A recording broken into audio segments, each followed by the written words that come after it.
ibigay ng Diyos. Oh, anong gusto mo? Bato, aeroplano, bahay, sasakyan. Hindi kaya ng Diyos yun? Di ba kaya?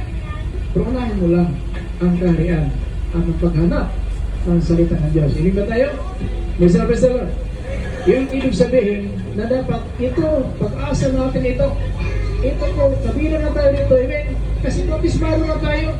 Kasi ang Biblia nagpapatunay na yung nabautismuhan ni Apostol Pedro na araw ng Pentecost, dinagdag sa apostolis. Eh kung sinabi sa Pahayag chapter 18, paglalakaw langit, mga apostol, mga propita, mga banal, so meaning to say, kasama tayo dito. Hindi pa na tayo ating givers, hindi kabilang. Iba't ibang lahi ni kaangkan. Hallelujah. Japanese, Filipino. So, kasama. Lahat. Lahi, wika, bansa. Japan, bansang Pilipinas, bansang Thailand, Hong Kong, China, Amerika, Indonesia. Kung sabi natin, Vietnamese, kung ano pang klase nga, Europe, lahat ng bansa.